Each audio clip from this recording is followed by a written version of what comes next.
ನಾವ್ ಇಲ್ಲಿ ಕೂತು ಮಣಿಪುರದ ಬಗ್ಗೆ ಯಾಕೆ ತಲೆ ಬಿಸಿ ಮಾಡ್ಕೊಳ್ಳೋದು? ಅದು ನಮ್ಮ ರಾಜ್ಯದಲ್ಲೂ ಇಲ್ಲ, ಪಕ್ಕದ ರಾಜ್ಯನೂ ಇಲ್ಲ, ಅದೆಲ್ಲೋ ಒಂದು ಈಶಾನ್ಯ ಭಾರತದ ಒಂದು ಸಣ್ಣ ರಾಜ್ಯ.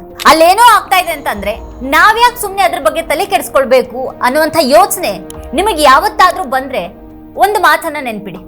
ಮಣಿಪುರದ ಜನ ಭಾರತೀಯರು, ನಮ್ಮ ಸೋದರ ಸೋದರಿಯರು. ಅವ್ರ ಸಂಕಷ್ಟ ಅಂತಂದ್ರೆ ಅದು ನಮ್ಮದೇ ಸಂಕಷ್ಟ. ನಾವು ಹೋಗಿ ಅವ್ರ ಸಮಸ್ಯೆಯನ್ನ ಪರಿಹಾರ ಮಾಡೋದಿಕ್ ಆಗದೆ ಇದ್ರು ಕನಿಷ್ಠ ಅದ್ರ ಬಗ್ಗೆ ಮಾತಾಡಿ ಜಾಗೃತಿ ಮೂಡಿಸುವಂತ ಪ್ರಯತ್ನವನ್ನ ಮಾಡ್ಲೇಬೇಕು. ಯಾಕಂದ್ರೆ ಇವತ್ತು ಮಣಿಪುರದಲ್ಲಿ ಆಗಿದ್ದು ನಾಳೆ ನಮ್ಮಲ್ಲೂ ಆಗಬಹುದು. ಹಾಗಾಗಿ ನಾವೆಲ್ಲರೂ ಕೂಡ ಮಣಿಪುರದ ಬಗ್ಗೆ ಚಿಂತೆ ಮಾಡ್ಲೇಬೇಕಾದಂತಹ ತುರ್ತು ಅಗತ್ಯ ಇದೆ. ಮಣಿಪುರದ ಜನ ಎಂಥ ಸ್ಥಿತಿಯಲ್ಲಿ ಬದುಕ್ತಾ ಇದ್ದಾರೆ, ಆದ್ರೂ ಆ ರಾಜ್ಯದ ಬಗ್ಗೆ ಪ್ರಧಾನಿ ಮೋದಿ ಹಾಗೂ ಅವ್ರ ಪಕ್ಷಕ್ಕೆ ಇಷ್ಟೊಂದು ತಾತ್ಸಾರ ಯಾಕೆ? ಮತ್ತು ರಾಹುಲ್ ಗಾಂಧಿ ಅವರು ಈಗಲ್ಲಿ ಹೋಗಿರೋದು ಯಾಕಾಗಿ ಬಹಳ ಮಹತ್ವವನ್ನ ಪಡೆದಿದೆ ಅನ್ನೋದನ್ನ ಈ ಒಂದು ವಿಡಿಯೋದಲ್ಲಿ ಚರ್ಚೆ ಮಾಡೋಣ. ಆದ್ರೆ ಅದಕ್ಕೂ ಮುನ್ನ ನೀವಿನ್ನು ನಮ್ಮ ಚಾನೆಲ್ನ ಸಬ್ಸ್ಕ್ರೈಬ್ ಮಾಡಿಲ್ಲ ಅನ್ನೋದಾದ್ರೆ ಈಗಲೇ ಈ ವಿಡಿಯೋದ ಕೆಳಗೆ ಕಾಣ್ತಾ ಇರುವಂತಹ ಸಬ್ಸ್ಕ್ರೈಬ್ ಬಟನ್ ಮತ್ತು ಅದ್ರ ಜೊತೆಗೆ ಬೆಲ್ ಐಕನ್ ಕೂಡ ಪ್ರೆಸ್ ಮಾಡ್ಬೇಡಿ. ಈಗ ಮಣಿಪುರದ ವಿಚಾರಕ್ಕೆ ಬರೋಣ. ನಾನು ನಿಮ್ಮ ಸೋದರನಾಗಿ ಬಂದಿದ್ದೀನಿ ಹೀಗಂತ ಮಣಿಪುರದ ಹಿಂಸಾಗ್ರಸ್ತ ಜನರ ಕೈ ಹಿಡಿದು ಭರವಸೆಯನ್ನ ತುಂಬಿದ್ದಾರೆ Rahul Gandhi. I want to tell all the people of Manipur, I come here as your brother. I come here as somebody who wants to help you, who wants to work with you to bring back peace in Manipur. ಯಾವ ಕೆಲಸವನ್ನ ಪ್ರಧಾನಿ ಮೋದಿ ಯಾವತ್ತೂ ಮಾಡಬೇಕಾಗಿತ್ತು ಅದನ್ನ ರಾಹುಲ್ ಗಾಂಧಿ ಮಾಡ್ತಾ ಇದ್ದಾರೆ. ಸಂತ್ರಸ್ತರ ಕಣ್ಣೀರು ಬಡಿಸುವಲ್ಲಿ, ಅವರಿಗೆ ಧೈರ್ಯ ತುಂಬುವಲ್ಲಿ ಮೋದಿ ಸರ್ಕಾರ ಸಂಪೂರ್ಣ ವಿಫಲ ಆಗಿದೆ. ಆ ಕೆಲಸವನ್ನ ಇವತ್ತು ರಾಹುಲ್ ಗಾಂಧಿ ಮಾಡ್ತಿದ್ದಾರೆ. ಇದು ಮಣಿಪುರದಲ್ಲಿ ಹಿಂಸಾಚಾರ ಭುಗಿಲಿದ್ದ ಕಳೆದ 1 ವರ್ಷದಲ್ಲಿ ಅಲ್ಲಿಗೆ ಅವರ 3ನೇ ಭೇಟಿಯಾಗಿದೆ. ಅವ್ರು ಅಲ್ಲಿಗೆ ಹೋಗುವಾಗ್ಲೂ ಕೂಡ ಅಲ್ಲಿ ಹಿಂಸೆ, ಗುಂಡು ಹಾರಾಟ ಇತ್ಯಾದಿ ನಡೆದಿದೆ. ಅಂದ್ರೆ 1 ವರ್ಷದಿಂದಲೂ ಆ ರಾಜ್ಯದ ಜನ ಹಿಂಸೆಯ ನೆರಳಿನಲ್ಲೇ ದಿನವನ್ನ ದೂಡ್ತಾ ಇದ್ದಾರೆ. ಆದ್ರೆ ಅಲ್ಲಿನ ಸಿಎಂ ಹಾಗೆ ಸರ್ಕಾರ ಎಲ್ಲವೂ ಹಾಗೆ ಅಧಿಕಾರವನ್ನ ಅನುಭವಿಸ್ತಾ ಹಾಯಾಗಿದೆ. ಈಗಲಾದ್ರೂ ಮಣಿಪುರಕ್ಕೆ ಬನ್ನಿ ಅಂತ ಪ್ರಧಾನಿ ಮೋದಿಯನ್ನು ಆಗ್ರಹಿಸಿದ್ದಾರೆ Rahul Gandhi. I request the Prime Minister to take 1 day, 2 days of his time and just come and listen to the people of Manipur. It will comfort the people of Manipur. 1 ವರ್ಷ 2 ತಿಂಗಳಿಂದ ಅಲ್ಲಿಗೆ ಒಮ್ಮೆಯೂ ಹೋಗದ ಪ್ರಧಾನಿ ಮೋದಿ ಈಗಲಾದ್ರೂ ಹೋಗ್ತಾರ? ಅದ್ಯಾಕೆ ಮಣಿಪುರಕ್ಕೆ ಇಷ್ಟು ದೊಡ್ಡ ಶಿಕ್ಷೆ? ಯಾಕೆ ಆ ರಾಜ್ಯದ ಜೊತೆಗೆ ಇಷ್ಟು ಭೇದ ಭಾವ? ಜನಾಂಗೀಯ ಸಂಘರ್ಷ ಪೀಡಿತ ಮಣಿಪುರಕ್ಕೆ ಕಾಂಗ್ರೆಸ್ ನಾಯಕ ರಾಹುಲ್ ಗಾಂಧಿ ಸೋಮವಾರ ಭೇಟಿ ನೀಡಿದ್ರು. ಮಣಿಪುರದಲ್ಲಿ ಹಿಂಸಾಚಾರ ಶುರುವಾದ ಬಳಿಕ ಇದು ಅವರ 3ನೇ ಭೇಟಿಯಾಗಿದೆ. ಈ ಬಾರಿಯ ರಾಹುಲ್ ಭೇಟಿಗೆ ವಿಶೇಷ ಮಹತ್ವ ಇದೆ. ಅವರಲ್ಲಿಗೆ ಕೇವಲ ಕಾಂಗ್ರೆಸ್ ನಾಯಕರಾಗಿ ಹೋಗ್ತಾ ಇಲ್ಲ, ಅವರೀಗ ದೇಶದ ವಿಪಕ್ಷ ನಾಯಕ. ಹಾಗಾಗಿ ರಾಹುಲ್ ಅವರ ಈ ಭೇಟಿಗೆ ಭಾರಿ ಮಹತ್ವ ಇದೆ. ಇಡೀ ದೇಶ ಹಾಗೂ ಭಾರತ ಸರ್ಕಾರ ರಾಹುಲ್ ಭೇಟಿಯನ್ನ ಗಮನಿಸ್ತಾ ಇದೆ. ನಿರಾಶ್ರಿತರ ಶಿಬಿರಗಳಿಗೆ ಭೇಟಿ ನೀಡಿದಂತ ರಾಹುಲ್ ಗಾಂಧಿ, ನಾನು ನಿಮ್ಮ ಸಹೋದರನಾಗಿ ಇಲ್ಲಿಗೆ ಬಂದಿದ್ದೀನಿ, ಮಣಿಪುರದಲ್ಲಿ ಶಾಂತಿಯನ್ನ ಮರಳಿಸೋದಕ್ಕಾಗಿ ನಾನು ನಿಮ್ಮೊಂದಿಗೆ ಕೈ ಜೋಡಿಸ ಬಯಸ್ತೀನಿ ಅಂತ ಹೇಳಿದ್ರು. ಅದಕ್ಕೂ ಮೊದಲು ಅವರು ರಾಜ್ಯಪಾಲರಾದ ಅನ್ಸೂಯಾ ಉಯಿಕೆ ಅವರನ್ನ ಭೇಟಿ ಮಾಡಿದ್ರು. ಜನರ ಕಷ್ಟವನ್ನ ಆಲಿಸಿದ ಬಳಿಕ ಸುದ್ದಿಗೋಷ್ಠಿಯಲ್ಲಿ ಮಾತನಾಡಿದ ಅವರು, ಇಲ್ಲಿಗೆ 3ನೇ ಬಾರಿ ಬಂದಿದ್ದೀನಿ, ಪರಿಸ್ಥಿತಿ ಸ್ವಲ್ಪ ಸುಧಾರಿಸಬಹುದು ಅಂತ ಅಂದುಕೊಂಡಿದ್ದೆ, ಆದ್ರೆ ಇಲ್ಲಿ ನೋಡಿದ ಬಳಿಕ ನಿರಾಸೆ ಆಗಿದೆ ಅಂತ ಹೇಳಿದ್ರು. It's the 3rd time I've come here since the problem started and it has been a tremendous tragedy. Frankly, I was expecting some improvement in the situation, but I was quite disappointed to see that the situation is still nowhere near what it should be. ಶಾಂತಿ ಮರುಕಳಿಸೋದು ಈಗಿನ ಅಗತ್ಯವಾಗಿದೆ. ಹಿಂಸಾಚಾರ ಎಲ್ರಿಗೂ ನೋವನ್ನ ತರುತ್ತೆ. ಸಾವಿರಾರು ಕುಟುಂಬಗಳು ನಷ್ಟ ಅನುಭವಿಸಿವೆ. ರಾಜ್ಯ ಸಂಪೂರ್ಣವಾಗಿ 2 ಹೋಳಾಗಿದೆ. ಇದು ಪ್ರತಿಯೊಬ್ಬರ ದುರಂತವಾಗಿದೆ ಅಂತ ಹೇಳಿದ್ರು. Here the need of the hour is peace. Violence is hurting everybody and I have never seen anywhere in India what is going on here. The state is completely split in 2 and it is a tragedy for everybody involved. ಇಲ್ಲಿ ಶಾಂತಿ ನೆಲೆಸೋದಕ್ಕೆ ಕಾಂಗ್ರೆಸ್ ಪಕ್ಷ ಏನ್ ಬೇಕಾದ್ರೂ ಮಾಡೋದಕ್ಕೆ ready ಇದೆ. ನಾವು ರಾಜ್ಯಪಾಲರೊಂದಿಗೆ ಮಾತುಕತೆಯನ್ನ ನಡೆಸಿದೀವಿ ಮತ್ತು ನಮ್ಮ ಕೈಲಾದ ರೀತಿಯಲ್ಲಿ ಸಹಾಯವನ್ನ ಮಾಡೋದಕ್ಕೆ ನಾವು ಬಯಸ್ತೀವಿ ಅಂತ ರಾಜ್ಯಪಾಲರಿಗೆ ತಿಳಿಸಿದೀವಿ ಅಂತ ರಾಹುಲ್ ಹೇಳಿದ್ರು. And I am ready to do whatever I can. Congress party is ready to do whatever it can to bring back peace here.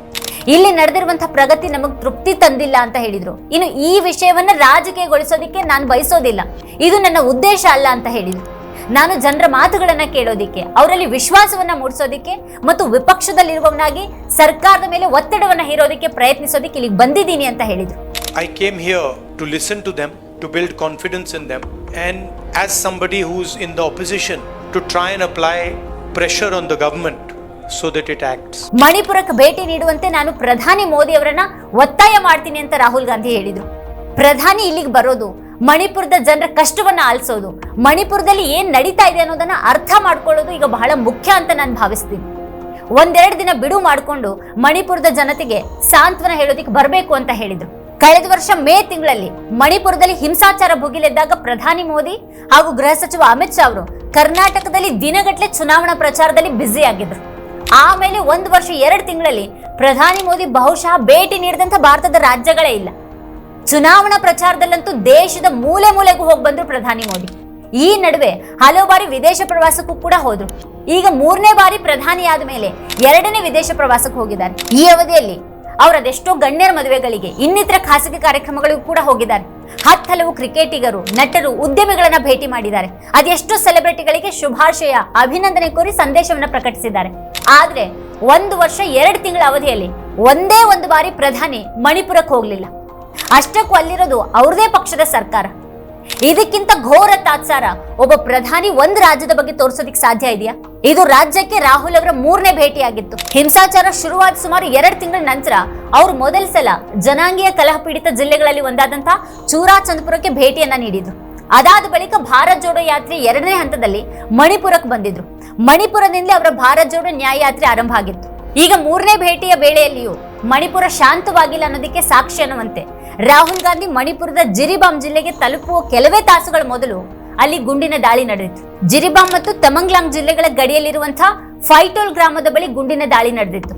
ಭದ್ರತಾ ಪಡೆಗಳು ಶಸ್ತ್ರಾಸ್ತ್ರಗಳನ್ನು ಹೊಂದಿದಂಥ 2ರನ್ನ ಬಂಧಿಸಿ ಮಣಿಪುರ ಪೊಲೀಸರಿಗೆ ಹಸ್ತಾಂತರಿಸಿದಾಗಿ ವರದಿಯಾಗಿದೆ.